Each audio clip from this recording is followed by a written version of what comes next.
mais c'est des choses qui arrivent. Eh bien, on est là pour vous parler de All New, All Different Marvel. On est venu à 3 avec Aurélien Vives qui n'a pas d'accent sur son E, hein, contrairement à son... Oui, mais on prononce quand même Vives. Oui, voilà. Oui. Mais je l'ai appelé Vive Aurélien pendant très longtemps. Qui est donc rédacteur. Tu fais beaucoup de choses maintenant. Oui, rédacteur en chef de Star Wars Insider, je m'occupe de la page Facebook, je fais le café, plein de trucs. Beaucoup de café. Moi, je suis Jérémy Manès, je suis rédacteur, consultant et traducteur pour Panini Comics. Et nous avons avec nous Valerio Schiti. C'est Schiti, hein. Okay. Qui est dessinateur, qui est actuellement dessinateur de la série Guardians of the Galaxy.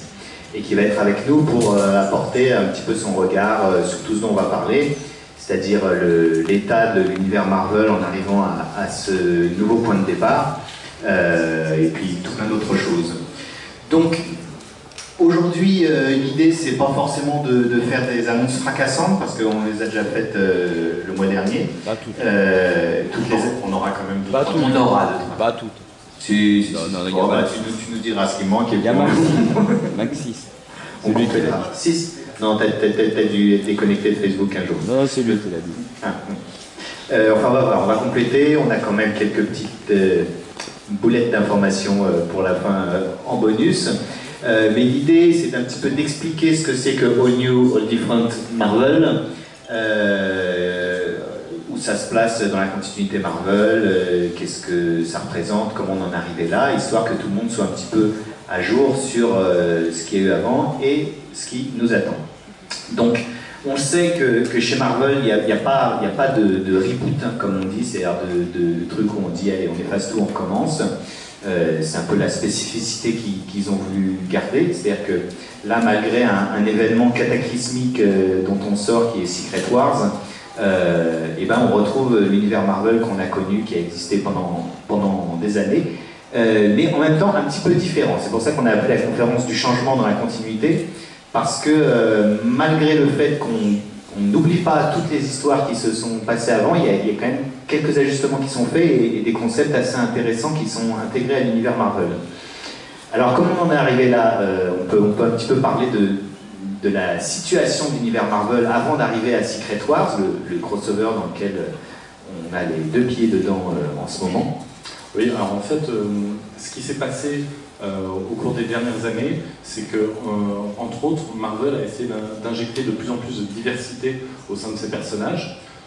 Donc là, la première image par laquelle on commence, c'est volontaire, c'est celle de la nouvelle Thor. Alors on va essayer de pas spoiler pour ceux qui sont un peu en retard et tout ça, parce que ça fait partie des mystères du premier arc, son identité. Mais là, quand même, il faut vous mettre à jour, je pense. Oui, on ne pourra pas le faire pour toutes les conférences à venir, il y a un moment où on spoilera. Mais voilà, en tout cas, il y a une nouvelle porteuse de Mjolnir. Et elle dit Mjolnir, toi? Moi, je dis Mjolnir, je dis pas Mjolnir. Et donc, elle devient, par ce fait, la nouvelle Thor. Et son identité, le mystère du premier arc, et elle est intégrée comme ça à l'univers Marvel. C'est un des premiers éléments qui est mis en place ces dernières années. Dans les autres éléments, il y a aussi... Cap. Ça marche. Ça marche. Ça marche pas. Ça marche. Il y a aussi le fait que dans les Gardiens de la Galaxie, dessinés par Valerio Schiti, intègre des nouveaux personnages au casting. Et là, ça repart, super. Ah là, je vais y arriver, promis. Hop, tac. Hop, pause, et là, ça marche. Dans les Gardiens de la Galaxie, on va donc trouver, par exemple, Venom, qui intègre l'équipe de manière quasiment définitive. On voit, dans le background, on voit aussi Captain Marvel, qui là est plus pour un arc narratif. Et on retrouve aussi Kitty Pryde, qui devient un des membres permanents de l'équipe. Et en fait, ça fait partie des gros changements qui suivent dans l'équipe. Encore une fois, sur une des grosses équipes Marvel, on a essayé d'intégrer plus de femmes dans l'équipe. L'équipe des gardiens, il y a toujours eu pas mal de femmes, mais Pendant un moment, là, il n'y avait que Gamora, là, il y a Captain Marvel, il y a Kitty Pryde. Il y a une femme et qui était verte aussi. Oui, la minorité des gens verts. La minorité des gens verts, oui. Un bel effort. On a également... On a un nouveau Captain America. Ouais. Alors, non, ça c'est Iron Man. Iron Man qui a été méchant pendant un moment. On y reviendra peut-être après. On y reviendra peut-être après. Alors, Captain America, on le reconnaît, c'est Sam Wilson qui était le Faucon avant, qui est le meilleur ami de Captain America depuis les origines, et qui a repris le flambeau puisque Captain America n'a plus le sérum du super soldat qui coule dans ses veines, et il fait donc bien maintenant ses 150 ans, quoi. Ouais, voilà. Bon, il reste Captain America avec sa formation hyper badass de close combat, donc même avec une canne, il est capable de mettre la misère à peu près tout le monde. Je pensais plutôt aux gens dans cette salle qu'à Galactus. Mais bon, il a quand même plus assez la forme pour être Captain America avec le bouclier et tout. Et du coup, il passe le flambeau au Faucon, à Sam Wilson, qui a un choix en fait qui est peut-être même plus logique que celui de Bucky, parce que bon, il y a eu une période où Bucky avait repris aussi le manteau de Captain America. Au-delà de la diversité du fait de choisir un noir pour représenter Captain America, ce qui a fait grincer des dents évidemment dans les franges les plus réactionnaires aux États-Unis, que ce soit d'ailleurs dans les fans de comics, mais aussi en dehors des fans de comics, qui d'un coup se réveillent et font « Ah, mais qu'est-ce qui se passe ?» le choix de Sam Wilson, il est vraiment très logique dans le sens où c'est quelqu'un qui a toujours partagé les valeurs de Cap et qui l'a toujours accompagné dans ses batailles. Bucky, de par sa mise au frigo en tant que soldat de l'hiver, a forcément été mis à côté de ces batailles-là, et quand il revient, il a son propre arc narratif, et certes, il a envie de se remettre à défendre des valeurs de l'Amérique, qui sont la liberté et ce genre de choses, mais il est quand même un peu à part. Donc, autant c'était un très bon arc de la part de Ed Brubaker, autant le choix de Sam Wilson en tant que nouveau Captain America, il est plus intrinsèque dans l'histoire des personnages. Mais on parlera quand même de la nouvelle série tout à l'heure, parce que y a un schisme assez intéressant qui est développé entre Sam Wilson et Steve Rogers. Tout à fait. Je dis ça parce que je suis en plein dans la traduction de ces épisodes et c'est vachement bien. Sinon, donc Iron Man. Hein, oui. Iron Man, lui, avant Secret Wars, lui, donc il était passé en mode supérieur à Iron Man, un petit peu comme... enfin, pas de la même façon, mais de la façon comme Spider-Man était devenu supérieur Spider-Man en étant possédé par l'esprit du Docteur Octopus. Là, on a un Tony Stark dont les valeurs avaient été vraiment inversées par rapport à ce qu'il est d'habitude, et qui était devenu un pur entrepreneur là pour faire du blé et se la péter à mort. Alors on peut se dire que c'est proche de Tony Stark qu'on a pu connaître à certains moments, mais disons que c'est vraiment la version justement sans frein du tout de ça. Voilà, il est vraiment passé de l'autre côté de la barrière. Donc voilà, oui, ça c'est l'état des lieux avant Secret Wars, et on va s'apercevoir que finalement il n'y a pas tant de choses que ça qui ont changé sur c'est pour ça qu'on voulait vous les présenter en détail sur cet état d'esprit. Ce qui est important pour ceux qui n'ont pas vraiment suivi les 3 dernières années, c'est que les événements qui ont mené à Secret Wars, en fait, c'est la collision des univers parallèles qui forment le multivers Marvel. Et donc les univers parallèles, je ne vais peut-être pas réexpliquer ce que c'est, mais voilà, il y a plein d'univers qui coexistent. Tu réexpliques ce que c'est en fait? Non. Dans un multivers. Et leur version de la planète Terre, en fait, traverse l'espace entre les dimensions et entre en collision. Et la collision de ces planètes détruit les univers qui vont avec. Donc c'est quand même une assez grosse menace sur laquelle Jonathan Hickman a travaillé, le scénariste de Avengers, a travaillé pendant 3 ans pour finalement aboutir à la conclusion que c'était pas possible d'empêcher ça. Et au final, il ne reste plus que 2 univers, l'univers Marvel normal et l'univers Ultimate, qui est cet univers qui avait été créé au début des années 2000 pour donner une version neuve des héros Marvel.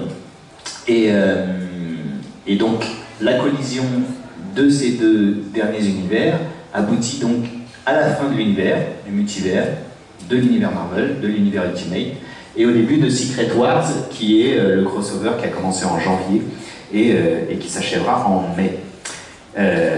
Donc le mois prochain. Le mois prochain, et qui est un excellent crossover. Ouais. En fait, en spoilant du coup le début de Secret Wars, on peut dire que les héros, en résumant, essayent d'empêcher la fin du monde et échouent. Et en fait, la question qui se pose, c'est qu'est-ce qui va se passer après ça, justement, vu que tout le multivers est détruit, ou presque.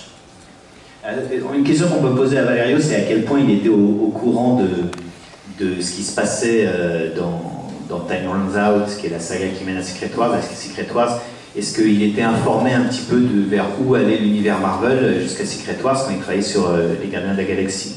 Were you informed about what was going on in the Avengers title, in Time Runs Out, to Secret Wars, while you were working on your series? Or was it something you saw from the outside completely?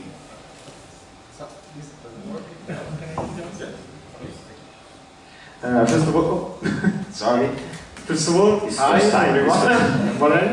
And no, I really don't know nothing. I didn't know nothing at the time because the only thing they told us, to all us artists, was there's nothing after Secret Wars.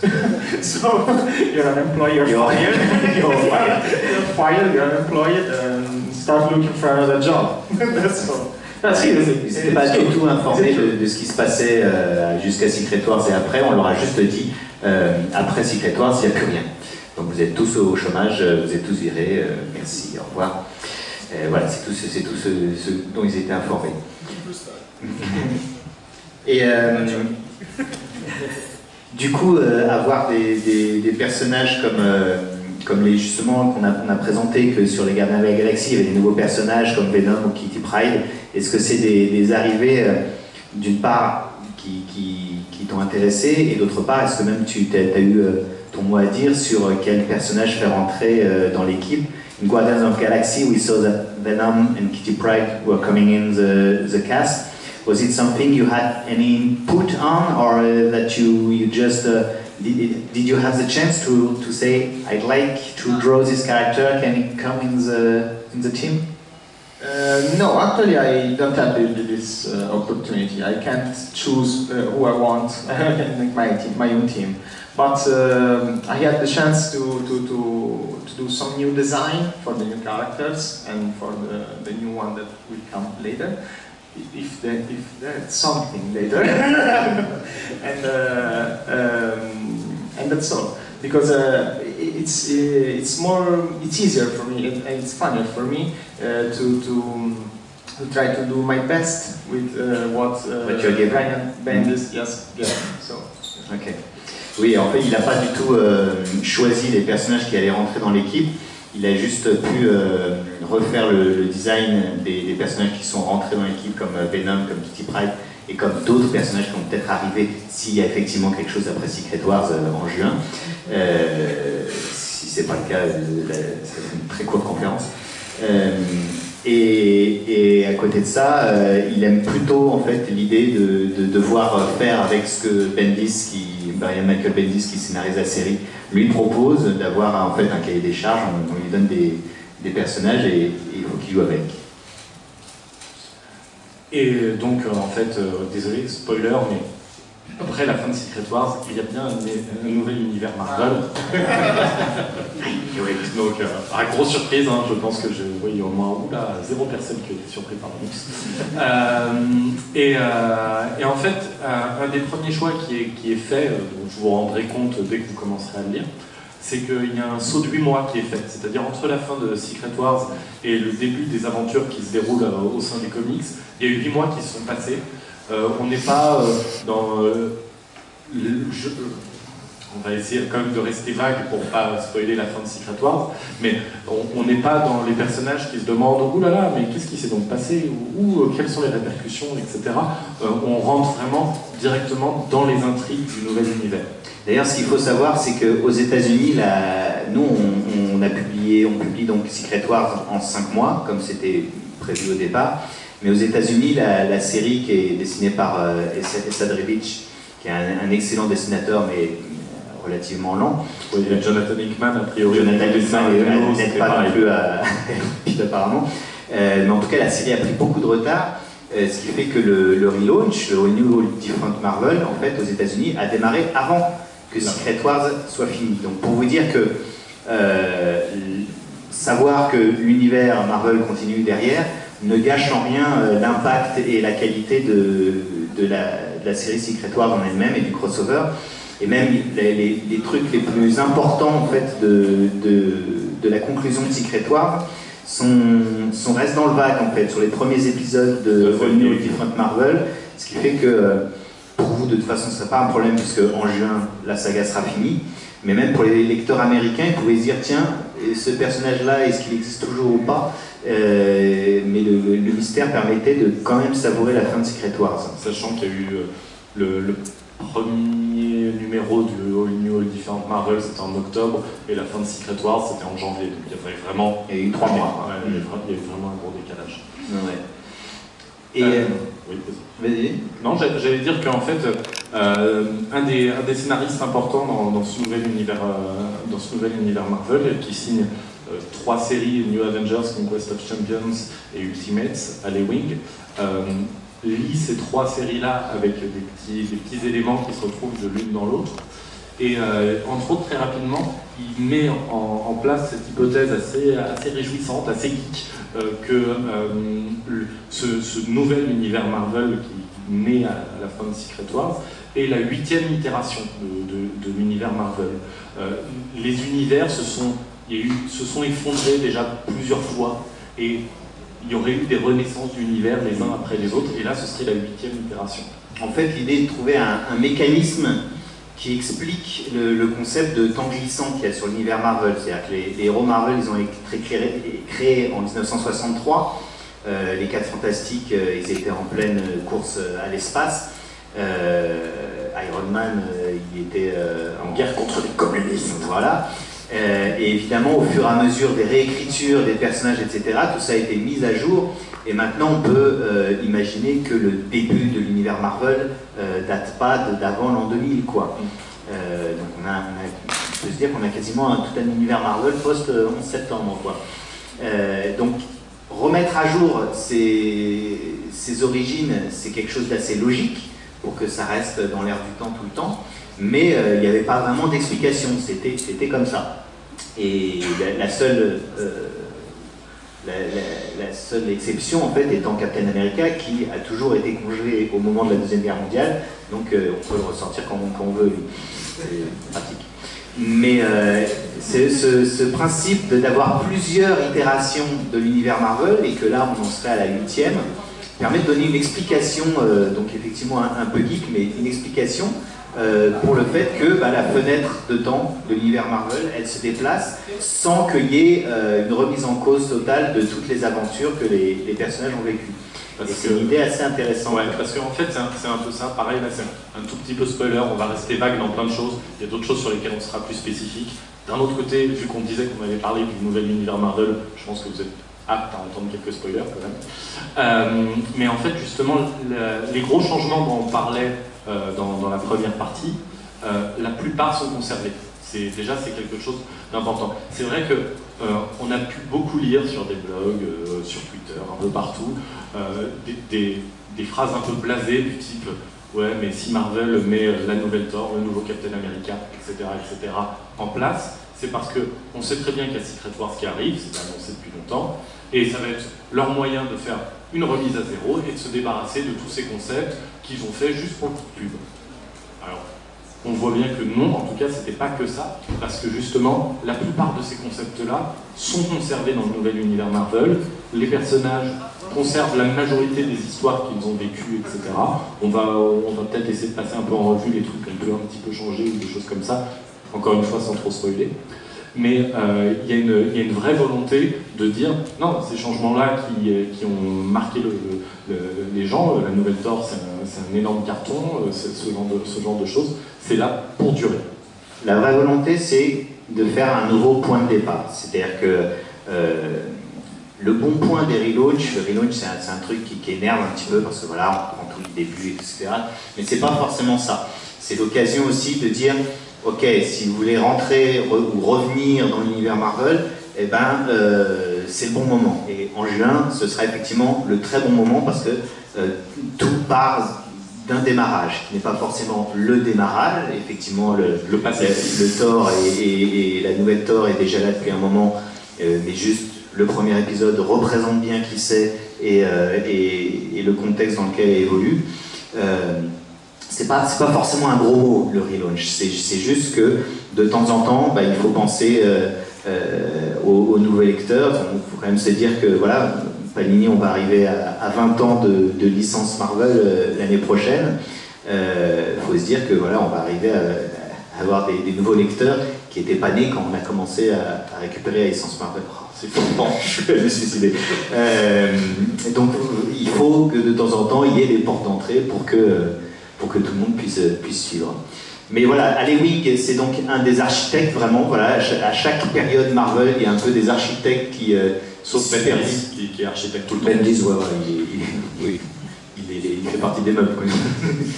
Et Alewing fait partie des gros architectes de ce nouvel univers Marvel. You've never worked with Alewing? Yes, that's Yes, you have? No, it wasn't New Avengers, it was the Mighty Avengers. Mighty Avengers, yes. Yes. Just 3 or 4 books, I can't remember, but yes, I worked Yes. for a little while. And was it fun to work with? Yeah, it was very, very fun. Because he worked with the Marvel style, I don't know if you are familiar with this kind of script. It's a very free kind of script, so I for the first time, the last time so far, I had the chance to choose my own kind of direction for the pages. I decided where to put the panels on the page, how many pages I used to show some kind of action. It was very, very Ah ok. Oui, il a déjà travaillé avec... on lui a demandé s'il avait déjà travaillé avec Alewing. Il l'a fait sur un petit arc de Mighty Avengers. Et c'était une expérience assez intéressante parce que Alewing est un auteur qui travaille vraiment avec la méthode Marvel à l'ancienne, c'est-à-dire en laissant beaucoup de liberté en fait. Voilà, de liberté au il laisse un script, le dessinateur dessine tout le numéro et après le scénariste, une fois que le numéro est fini, met les dialogues à ce moment-là. Donc le dessinateur choisit le rythme en fait de l'épisode, combien de pages on va passer sur la baston, sur le dialogue, quel genre de cases, etc. Et c'est sûr que c'est une façon de faire qui implique plus le dessinateur. Did you have the opportunity to work on another team when the all new different Marvel arrived? And did you want to change the team or did you want to stick to the Guardians? No, thank you. I love to be on the Guardians actually, and they told me that I will stay on the Guardians. So spoiler, I still be there. I still be there. And naturally, no, I don't want to leave them. It's true because I'm having a great time with them, with Brian, and I love the team. So I really don't want to leave the book. Donc Aurélien lui a demandé s'il y avait d'autres séries qu'il aurait aimé avoir avec le nouveau relaunch. Parce que les questions en anglais d'Aurélien méritent d'être traduites aussi. Merci. Et il a répondu que en fait, lui, ça lui disait bien de rester sur les Gardiens de la Galaxie, et il se trouve qu'on lui a dit bah, tu restes là, donc il était très content de rester, ça se passe très bien avec Brian Michael Bendis et avec toute l'équipe de cette série. And the living proof that this is not a reboot. Voilà. C'est la preuve vivante que c'est pas un reboot, puisque c'est vraiment dans la continuité. Voilà. Non mais c'est vrai que c'est un des exemples. On peut parler, effectivement, on a parlé de Thor, qui est vraiment, voilà, Jason Aaron reste comme scénariste sur la série avant et après. Et même dans... On va parler maintenant des changements. Il y a des changements de scénaristes, mais qui poursuivent les choses qui ont été mises en place sur les personnages avec les scénaristes précédents. Alors, on va commencer par les choses qui changent vraiment, parce qu'effectivement, il y a 8 mois qui se sont passés. Donc tout ça, ça se passe en juin. On n'en a pas parlé du tout pour l'instant, mais je ne sais pas si vous voulez en parler après. Bon, on peut commencer Oui, voilà. point là-dessus. L'idée, c'est que le relaunch, ce sera en juin avec des nouveaux magazines kiosques pour la plupart, avec quelques séries qui seront publiées en librairie, on en parlera après. Mais voilà, tout ce dont on parle là, ça va se passer en juin. Et donc, on est 8 mois plus tard, et qu'est-ce qui a changé vraiment dans l'univers Marvel? Principalement, on peut dire que les X-Men se sont fait un petit peu éjecter de l'univers Marvel. Alors, libre à chacun d'y voir un peu un parallèle avec ce qui se passe au niveau des droits cinématographiques. On ne s'aventurera pas sur ce terrain-là. Mais il se trouve que voilà. En fait, la situation en plus qui avait déjà été un peu évoquée à partir d'Infinity, avec le fait qu'il y ait des nouveaux Inhumains commençaient à apparaître et que ça posait des problèmes, un petit peu de tension avec les X-Men, c'est un phénomène qui va s'amplifier. Le gros truc qui va, pour le coup, ça s'est dit dès les premières pages de plusieurs séries, donc, voilà, encore une fois, un peu de spoiler, mais pas trop, c'est que les brumes tératogènes, le nuage qui continue de faire son petit chemin tout autour de la planète. Donc, les brumes tératogènes, pour ceux qui... Parce que jusque-là, ça a été... Ouais, faut indiquer un peu haut, c'est vrai. J'ai vu la moitié des gens. Les brumes tératogènes, en fait, c'est une espèce de nuage, qui en fait permet aux Inhumains d'acquérir leur pouvoir. Voilà, c'est-à-dire qu'au départ, les Inhumains sont une espèce, arrête. Mais je dis rien. Les Inhumains au départ ils ne savent pas quel pouvoir ils vont avoir.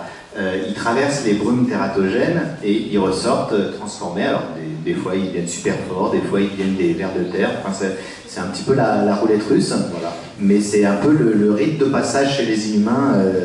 Et actuellement ça se faisait chez eux, en fait, dans une pièce, dans un environnement contrôlé. Et durant l'Infinity, dans un truc très officiel, voilà, on devenait adulte, on était exposé aux brumes tératogènes, un peu comme un bizutage, quoi. Et durant Infinity, en fait, il y a eu une bataille entre Flèche Noire et Thanos, où Flèche Noire a trouvé comme solution pour essayer de battre Thanos, de faire péter la cité d'Attilan. C'est une stratégie comme une autre, un peu bourrine si vous voulez mon avis. Bon, voilà. C'est les rois, ça. Oui, et en fait, du coup, ça a fait rendu volatile les brumes tératogènes sur l'ensemble de la planète. Et ce qui se passe, c'est qu'en fait, il y a eu des Inhumains qui sont mêlés aux humains au fur et à mesure des années, des millénaires, et du coup il y a plein d'humains qui ont en gros l'empreinte génétique inhumaine en eux, et qui, quand ils sont exposés aux brumes tératogènes, développent les pouvoirs comme les Inhumains. Et alors vous pourriez vous dire avec raison, mais ça ressemble pas énormément aux mutants. Un petit peu.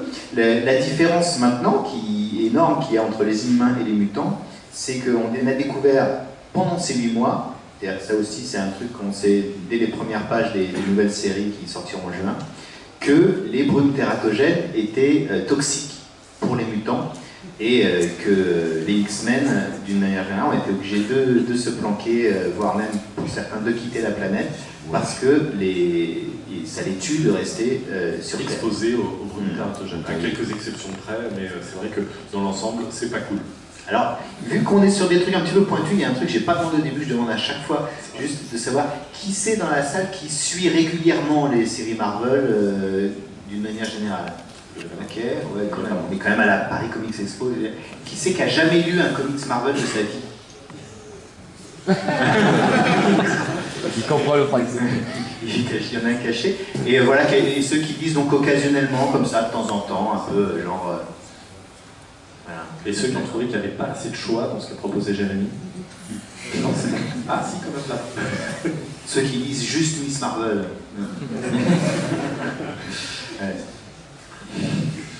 D'accord, donc oui, donc ça va, on n'est pas non plus trop pointu, mais c'est vrai que comme les Inhumains, c'est quand même un concept que Marvel a beaucoup voulu pousser en avant parce qu'il va y avoir un film, parce que C'est dans